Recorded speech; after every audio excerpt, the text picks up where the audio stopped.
Выключи за собой, в коридоре, не нужно в прихожей, все же можно выключать. О своей энергорасточительности Анна Михайловна слышит впервые. От Чубайса, говорит, такого не ожидала. При полной экономии, так считает, за электричество платит много. У Фатимы Гатауллиной семья из 4 человек. На заявление Чубайса по тарифам заявляет куда еще выше. За свет у меня 527. Электрочайник не включаю, все на газу. Что еще? Холодильник у меня один.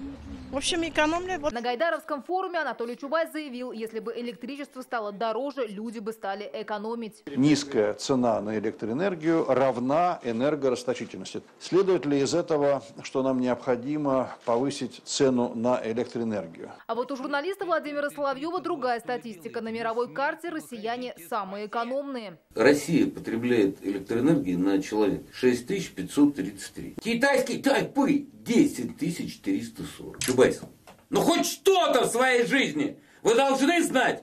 Еще 3 года назад в стране заговорили о социальной норме. Те, кто потребляет больше положенного, якобы будет платить в 2 раза дороже. За основу нового законопроекта берут в норму в 300 киловатт-час на жилое помещение. По оценкам ФАС, в среднем в нашей стране человек тратит 90 киловатт-час в месяц. Если взять, к примеру, среднюю семью из 3 человек, то теоретически можно уложиться, но в таком случае многодетные семьи, к примеру, остаются незащищенными. Кроме того, проиграть от новшества могут и владельцы негазифицированных домов. Сейчас для них тариф чуть снижен, а изменения предполагают единый. Жители, которые приобрели квартиры с электрическими плитами, они находятся, наверное, в зоне большего риска. Споры возникают и по предложению делить людей на бедных и богатых. Якобы те, кто превышает 300 киловатт-час, могут платить больше. Но по мнению некоторых экспертов, у нас уже есть счетчики. Самая эффективная мера. Человек сам может отслеживать, сколько ему нужно потреблять, исходя из своего социального уровня, который он имеет. То есть, если человек имеет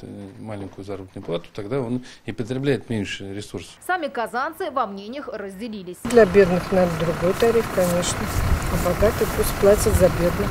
Все сделать, чтобы с бедных содрать. Обязательно.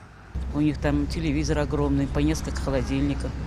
И будет платить столько, сколько я, да?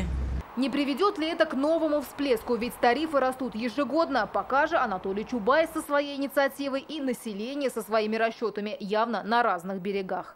Анна Городнова, Игорь Романов, ТНВ, Казань.